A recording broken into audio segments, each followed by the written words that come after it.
Conditional sentence के बारे में, ठीक है ना। देखो ये कंडीशनल सेंटेंस बड़ा इंपॉर्टेंट है क्योंकि इसमें दो सेंटेंस मिले होते हैं, ठीक है। और इसका मतलब क्या होता है कि कहीं भी किसी शर्त को रखना, मेरी बात समझोगे। तो पहले हम बात करेंगे ये कि कंडीशनल सेंटेंस है क्या। देखो इससे का हिंदी बोलते हैं कि शर्त वाले वाक्य, यानी कि जहीं कहीं भी शर्त रखा जाता तो क्या होता है हमारे, उसे बोलेंगे कंडीशनल सेंटेंस। कंडीशनल यानी कि शर्त वाले वाक्य। शर्त कैसे होगा, जैसे मैंने कहा कि यदि तुम मेरे घर आओगे तो मैं तुम्हारा सहायता करूंगा। मेरी बात समझोगे, अगर तुम मेरे घर आओगे तो मैं तुम्हारा सहायता करूंगा, यानी कि अगर घर आओगे तो सहायता होगा और नहीं आओगे तो सहायता नहीं होगा। तो ऐसे जो सेंटेंस हमारे होते वो क्या होते हैं, हमारे कंडीशनल सेंटेंस। मैंने कहा ना कि यदि तुम मेरे घर आओगे तो मैं तुम्हारी सहायता करूंगा, यानी अगर आगे मेरे घर पे तो सहायता करूंगा, नहीं आओ तो नहीं। तो ये शर्त है, कंडीशनल है कि मेरे घर आओगे तो करूंगा, नहीं तो नहीं करूंगा। तो समस्या क्या होता है कि इन सेंटेंस को ट्रांसलेट करना बड़ा इंपॉर्टेंट चीज होता है और बहुत मतलब अजीब चीज भी है। तो इसको बिल्कुल समझने का प्रयास करेंगे, ठीक है। तो पहले हम बात करेंगे कि कंडीशनल का पहचान क्या होता है। अब मेरी बात समझोगे, कैसे आखिर पहचानोगे हाँ ये कंडीशनल है। अब मान लो आपके बोर्ड एग्जाम में आ गया, आप हाई स्कूल स्टूडेंट हो, आपके बोर्ड एग्जाम में आ गया, तो कैसे मालूम पड़ेगा कि ये कंडीशनल है। तो आप इस चीज को समझने का प्रयास करोगे। तो पहला पहचान है कि जब कोई वाक्य यदि या अगर से स्टार्ट हो, किससे स्टार्ट हो, यदि या अगर से, और लास्ट में बीच में क्या हो, तो या तब, क्या हो, तो या तब, और लास्ट में कोई सेंटेंस हो, यानी इसमें दो सेंटेंस हो गए। या तो अगर वो यदि से स्टार्ट होगा तो क्या होगा, तो होगा, और अगर से होगा तो क्या होगा, तब होगा। जैसे यदि तुम मेरे घर आओगे तो मैं तुम्हारा सहायता करूंगा, या अगर वह मेरे घर आता है तब मैं उसका सहायता करूंगा। समझ गया ना ये पहचान हमारा। या अगर वो मेरे घर आता तो मैं उसका सहायता करता। अगर तुम मेहनत किए होते तो तुम पास हो गए होते, है ना। कंडीशनल है, अगर मेहनत नहीं करोगे तो पास नहीं होगे, ठीक है। तो ये पहचान है कि जब कोई वाक्य यदि से स्टार्ट हो और बीच में क्या हमारा तो हो, या जब कोई सेंटेंस अगर से स्टार्ट हो और बीच में क्या हमारा तब हो, तो ऐसे सेंटेंस क्या होते हैं हमारे, कंडीशनल। कंडीशनल होंगे हमारे तीन होता है, तीन टाइप के होते हैं कंडीशन, ठीक है। तो पहला हम बात करेंगे कि ऐसे सेंटेंस, मेरी बात समझना, ऐसे सेंटेंस जिसकी जो पहला सेंटेंस है उसमें भी क्या हमारा गा हो, गी हो, गे हो, और जो सेकेंड सेंटेंस है उसमें क्या हमारा हो, गा हो, गी हो, गे हो। यानी हम इसको ऐसे बोल सकते हैं, ठीक है। इसको हम ऐसे भी बोल सकते हैं। आप ऐसे भी पहचानोगे कि जी पहले वाक्य में क्या हो, लास्ट में गा गे गे हो, और सेकेंड वाक्य में भी क्या हमारा गा गे गे हो। या ऐसे बोलोगे कि पहली हमारी सेंटेंस क्या हो, पहली सेंटेंस फ्यूचर में हो, किसमें हो, फ्यूचर इंडिफिनिट में, मेरी बात समझोगे, और सेकेंड भी क्या होगी हमारी, फ्यूचर इंडिफिनिट में हो, ठीक है। तो इस वाले सेंटेंस को हम ट्रांसलेट कैसे करेंगे, इंडिफिनिट। तो ऐसे सेंटेंस को हम ट्रांसलेट कैसे करेंगे, बड़ा आसान है, मेरे बात समझना। तो पहली जो हमारी सेंटेंस होगी इसके बीच में क्या होगा, हमारा कामा होता है, यानी कि ये हमारा इफ से स्टार्ट होगा, मेरी बात समझना, यानी कि if future plus future, last में क्या होगा हमारा फुल स्टॉप। तो जो हमारी पहली सेंटेंस होगी वो होगी हमारी ट्रांसलेट प्रेजेंट इंडेफिनिट में। कहाँ होगी बच्चों, तेज बोलो, कहाँ होगी, प्रेजेंट इंडेफिनिट में होगी। और सेकेंड हमारी क्या होगी, फ्यूचर इंडेफिनिट। मेरी बात समझना, बड़ा अजीब है ये। ऐसा क्यों अजीब है, क्योंकि तो ऑलरेडी यहाँ पर मैंने कहा कि ये किसमें होगी, इस क्लास में क्या होगी, गागेगी, लेकिन कहाँ करेंगे इसको ट्रांसलेट, प्रेजेंट इंडेफिनिट में। टेंस हमारा कहाँ होगा, फ्यूचर में, लेकिन कहाँ करेंगे, प्रेजेंट में। लेकिन ये होगा फ्यूचर में, तो कहाँ करेंगे उसको, फ्यूचर में करेंगे। तो फ्यूचर का हमारा रूल क्या, प्रेजेंट का, तो हमारा क्या होता है कि पहले सब्जेक्ट लिखते हैं, फिर क्रिया की फर्स्ट फॉर्म, इसमें यस या यस लगा दें, आपको मालूम है ना। फिर ऑब्जेक्ट लिखोगे, ठीक है, और फिर अदर पार्ट लिखोगे, अदर पार्ट होगा तो लिखोगे। फिर लास्ट में क्या होगा हमारा, ये क्या होगा फ्यूचर का, पहले सब्जेक्ट होंगे प्लस विल होंगी, ठीक है, अब प्लस क्रिया की फर्स्ट फॉर्म, अब प्लस ऑब्जेक्ट, ठीक है। इसके बाद अदर पार्ट भी हो सकता है, नहीं होगा कोई बात नहीं है, लास्ट में फुल स्टॉप। और इसमें बीच में कामा होगा और पहले का हमारा इफ होगा, ये हमारे फॉर्म में जाएगी। कब, तो लास्ट में क्या होगा, दोनों सेंटेंस के लास्ट में होगा गा गी के।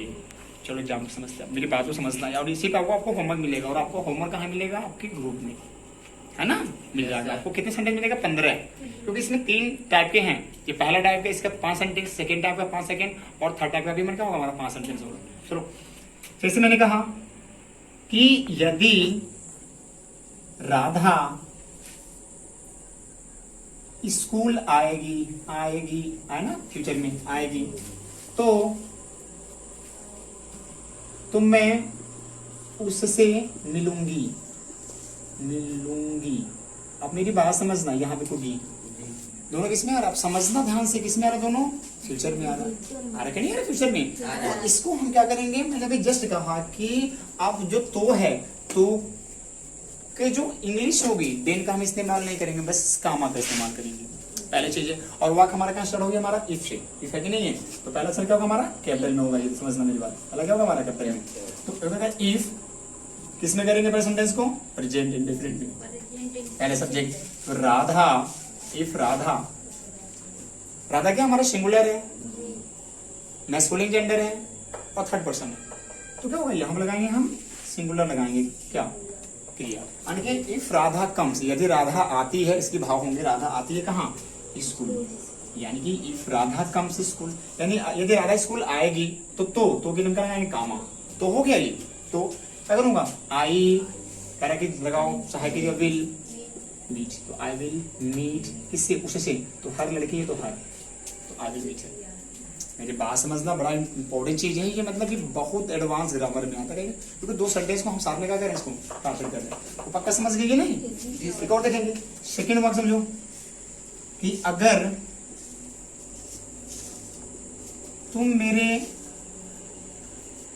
मेरे घर आओगे, अगर तुम मेरे घर आओगे तो मैं तुम्हें खाना खिलाऊंगा।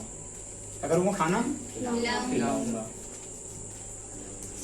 अब मेरी बात समझना, मेरी बात समझना, मैं क्या बोल रहा हूँ यहाँ पे थोड़ी सी अजीब है। यहाँ पे देखो, अगर तुम मेरे घर आओगे यहाँ भी एक आओगे तो खिलाऊंगा, दोनों क्या हमारा कहीं ना कहीं फ्यूचर मालूम पड़ता।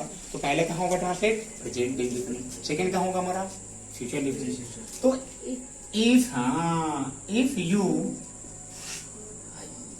कम्स माई होम कामा, तो अब देखो मैं तुम्हें खाना खिलाऊंगा, खाना खाऊंगा नहीं, खाना खिलाऊंगा। हमने पढ़ा था ना कंडीशनल का नाम, वो पॉजिटिव वर्ब के बारे में ना, वो पॉजिटिव वर्ब है, यानी जब कर्ता उस काम को स्वयं न करके किसी दूसरे से करवाता, तो हम क्या करते हैं? हम लोग क्या बोलते हैं? Positive verb. तो खाना तो खुद नहीं खा रहा है, ये खाना खिलवा रहा है। तो I will make you eat food, है कि नहीं? वहां पे क्या करते हैं हम? अगर मैं का इस्तेमाल करेंगे तो क्रिया की फर्स्ट फॉर्म, और गेट का इस्तेमाल करेंगे तो क्रिया की थर्ड फॉर्म, आपको दिमाग में होगा। और हम क्या करेंगे? मैं के बाद हमेशा क्या लगाएंगे? ऑब्जेक्ट। पास हो जाएगी ना ये? आसान है कि नहीं है? पक्का समझ गए? तो चलो हम देखते हैं सेकेंड कैटेगरी को, यानी सेकेंड टाइप के वाक्य कैसे होंगे। पक्का समझ गए ना कि पहचान क्या है? गागेगे, और लास्ट में क्या होगा? गागेगे। हाँ, हमें बनाना होता है, लेकिन इसमें क्या आएगा? ये पॉजिटिव वर्ब में आएगा। कहाँ आएगा? पॉजिटिव वर्ब में। तो वहाँ इसके भाव तुरंत बताइएगा कि जब करता अपने काम को स्वयं न करे, किसी दूसरे से करवाता हूँ। पक्का ना करना? अब देखो सेकेंड टाइप, अब देखो सेकेंड टाइप में ऐसे वाक्य आते हैं कि दोनों में क्या होगा? ता ती ते, केवल ता ती ते है नहीं, केवल ता ती ते समझना। यानी वो इससे होगा, अगर से स्टार्ट होगा, अगर या यदि से स्टार्ट होगा, और इसके बाद में क्या होगा? लास्ट में क्या होगी? ता ती ते, कामा होगा, फिर सेंटेंस हमारा स्टार्ट होगा, तो उसमें क्या होगा हमारा? तो होगा या तब होगा, है कि नहीं है? और लास्ट में क्या होगा? फिर इसको होगा ता होगा, ती होगा, ते होगा, लास्ट में हमारा फुल स्टॉप होगा। ऐसे भाषा में केवल ता होगा, ती होगा, ते होगा, बाकी कुछ नहीं होंगे, है हूं वही कुछ नहीं होगा। जैसे तो ऐसे क्या करेंगे? कैसे करेंगे ट्रांसलेट? तो इनकी जो हमारी जो स्ट्रक्चर है वो होगा हमारा पास्ट इंडेफिनिट, पास्ट इंडेफिनिट, और साथ में प्लस क्या होगी? सेकेंड वर्ड वो होगी हमारी वुड, वुड प्लस क्रिया की फर्स्ट फॉर्म। आप समझ गए होगे पास्ट इंडेफिनिट का मतलब क्या होता है? पहले करता, क्रिया की सेकेंड फॉर्म, उसके बाद ऑब्जेक्ट, उसके बाद अदर पार्ट, और यहाँ पे पहले सब्जेक्ट, फिर वुड सहायक क्रिया, क्रिया की फर्स्ट फॉर्म। अब जो भी हो, ऑब्जेक्ट होगा तो ऑब्जेक्ट, और अदर पार्ट होगा तो अदर पार्ट, है ना? मेरी बात समझना फिर से, क्या होगा? ता ती ते और ता ती ते। जैसे अगर वो मेहनत किया, अगर वो मेरे घर आता, या अगर वो अपने मम्मी पापा का कहना मानता, चलो अगर वो अपनी मम्मी पापा का कहना मानता तो वो अमीर होता। यहाँ भी था, मानता तो अमीर होता, मानता तो अमीर होता। तो ये किसमें आता है? हमारा सेकेंड कैटेगरी में आ रहा है। और उसमें क्या करेंगे हम? पहले करेंगे सेंटेंस को पास्ट इंडेफिनिट, और सेकेंड को वुड प्लस क्रिया की फर्स्ट। चलो कैसे? वही चीज है, पहले इफ मतलब यदि, वह मतलब अगर लड़का तो नहीं मान लो, इफ ही समझना, इफ ही कहना मानता, ओबेड, ओबेड मतलब कहना मानता का सेकंड फॉर्म लगाएंगे। इफ ही ओबेड इसका ऑफ हिज इसका पेरेंट्स, समझना। If he obeyed of his parents तो कामा मतलब क्या होगा, तो अमीर होता। तो ही वुड बी, वुड मतलब सहायक क्रिया भी होता क्या, रिच अमीर। समझना बड़ा इंपॉर्टेंट चीज है ये, मेरी बात समझना है ना, ठीक है ना, आसानी है। तो वो अमीर होता, क्लियर। एक और देख लो, अब देख लो हमारा यदि वाला। यदि तुम बड़े होते, मतलब यदि तुम ऐसे मतलब बड़े मतलब हाइट में मान लो, क्या होता है बड़े होते, इसे कैसे बोलेंगे, यदि तुम्हारी हाइट बड़ी होती है कि नहीं है, जी सर। ये ऐसे कर लो। यदि तुम अमीर होते, यदि तुम अमीर होते तो तुम अमेरिका में होते। ये जनरल वाक्य, इस पर डीप नहीं जाओगे, ठीक है, वाक्य सेंस पे नहीं जाओगे, अमेरिका में होते। आप सेंस पे नहीं जाओगे, बस आप सेंटेंस को ट्रांसलेट करने का प्रयास करोगे, ठीक है, सेंस पे नहीं जाओगे। करके यदि तुम अमीर होते तो तुम अमेरिका में होते, तो वही चीजें। इफ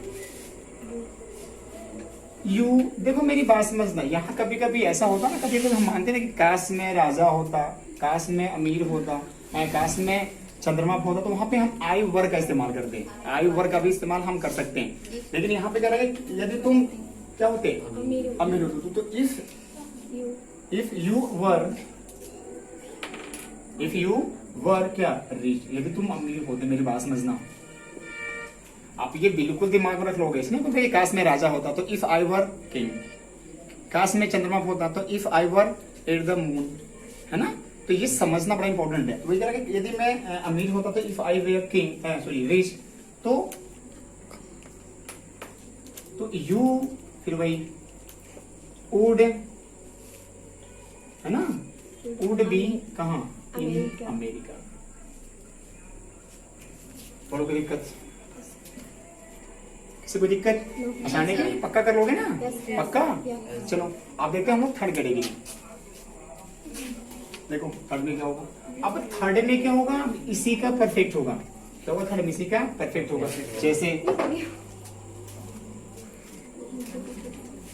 मेरी बात समझना, देखो जैसे पहचान कि पहले हमारे क्या होगा, सेंटेंस यदि या अगर से स्टार्ट होगा, ठीक है। और वाक्य में क्या होगा हमारा, चुका होता, समझना, या चुकी होती, या चुके होते, मेरी बात समझना। फिर वही कामा, मतलब इसमें क्या होगा हमारा, तो या तब होगा, तो या तब। उसके बाद फिर लास्ट में क्या होता, वही चुका होता, ठीक है, चुकी होती या चुके होते, मेरी बात समझोगे आप लोग, समझ गए ना ये। तो देखो यहाँ पे कहा हमारा क्या, चुका होता, चुकी होती, चुके होते। यहाँ पे होती है वो नहीं, कुछ नहीं है, केवल होते, चुका होता, चुकी होती, चुके होते। अब इसमें क्या होगा, तब या तो या तब, और फिर वही होगा, चुका होती, चुके होते या चुकी होती, जो भी हो, है ना। तो ऐसे सेंटेंस को क्या करेंगे हम, मेरी बात समझना, करेंगे पहले करेंगे ट्रांसलेट पास्ट परफेक्ट में। कहाँ करेंगे, पास्ट परफेक्ट में। पहले हम इफ लगाएंगे ना, इफ के बाद क्या करेंगे, इसको करेंगे पास्ट परफेक्ट में, उसके बाद कामा लगाएंगे, और फिर क्या करेंगे, इसको जो नेक्स्ट जो अगली होगी हमारी लास्ट वाली सेंटेंस, उसको करेंगे हम लोग ये वुड हैव प्लस क्रिया की थर्ड फॉर्म, फिर लास्ट में जो होगा, चाहे ऑब्जेक्ट हो चाहे अदर पार्ट। समझे मेरी बात को, है ना। चलो तो इसको एग्जांपल देखते हैं। यदि राम बस में बैठ चुका होता, यदि राम बस में बैठ चुका होता तो वह लखनऊ पहुंच गया होता। देखो वो वही बात है, चाहे गया होता चाहे चुका होता, बात एक ही है। आपने पढ़ा था ना परफेक्ट का पहचान कि चुका मतलब चुका था या चुके थे, चुकी थी, या था, ई थी। तो यहाँ पे या भी आ सकता है, तो भी क्या होगा हमारे को परफेक्ट में ही होगा, है ना। तो आपको बिल्कुल देखो यहाँ पे साफ साफ है कि क्या करेंगे, पहले हम पास्ट परफेक्ट में करेंगे, क्या करेंगे, वुड हैव के साथ क्रिया की थर्ड फॉर्म, पहले हमको क्या समझेंगे एग्जाम्पल, हमारा वाक्य बोला कि यदि राम बस में बैठ चुका होता तो वो लखनऊ पहुंच गया होता, जो भी हो, है ना, पहुंच गया होता। तो यहाँ पे मेरे देखो, यहाँ पे है ता होता, तो यहाँ भी क्या होता। तो ऐसे वाक्य हमारे क्या होंगे, थर्ड कैटेगरी में आता है। तो पहले वाक्य करेंगे हम लोग पास्ट परफेक्ट टेंस में, और सेकंड को वुड हैव प्लस की जाएगी थर्ड फॉर्म, है ना। करो, तो यदि के लिए क्या लगाएंगे, इफ लगाएंगे। क्या लगाएंगे, इफ। जैसे हमारा हो गया इफ राम, ठीक है, हैड। देखो क्या होता है हमारा सेड, सेड मींस क्या होता है, seat, said, said, seat first form, said second form, said third form में। तो क्या होगा, इफ राम हैड सेड, कहाँ पे, इन द बस। हमारा कि यदि राम बस में बैठ चुका होता तो वह लखनऊ पहुंच गया होता। तो यहाँ भी हमारी ता है, यहाँ भी हमारी ता है, तो किसमें आएगा, हमारी थर्ड कैटेगरी में। ठीक है, चलो करते हैं ट्रांसलेट। तो इफ बोलो, राम, हाँ, राम हैड सेड, कहाँ पे, in the bus, in the bus, ठीक है ना। तो क्या करेंगे हम, तो के लिए कामा लगाएंगे, तो वह लखनऊ पहुंच गया होता। तो ही, ठीक है, वुड हैव क्या होता पहुंचने का, रीच्ड है, रीच्ड कहाँ, लखनऊ, है कि नहीं है, जी सर, आसान है कि नहीं है। चलिए को आपको समझते हैं। तो मैंने सेकंड का कहा कि यदि तुम मेहनत किए होते, मेहनत किए होते तो तुम पास हो गए होते या पास हो चुके होते, तो तुम पास हो चुके होते, है कि नहीं है, तुम पास हो चुके होते। चलो शुरू। तो यहां भी क्या करेंगे भाई, if you had worked hard, worked hard, हो गया ना, किसमें करेंगे, पास परफेक्ट में। तो यहां करेंगे you passed your examination, examination, बात समझ आई ना, ये मेरी बात समझोगे। पहले क्या लगा होगा, पहले वही है ना, होता, होते, है ना, और उसके बाद पहले भी वाक्य में वही होंगे, सेकंड में क्या होंगे, वही होंगे। तो क्या करेंगे उसको, पहले करेंगे पास्ट परफेक्ट में, इसमें क्या करेंगे, हमारा वुड हैव प्लस की परफॉर्म। तो चलो समझ लीजिए, पक्का, कोई दिक्कत किसी को, पक्का कर लोगे ना, तो है ना, कर लोगे, जी सर, तुम लोग कर लोगे।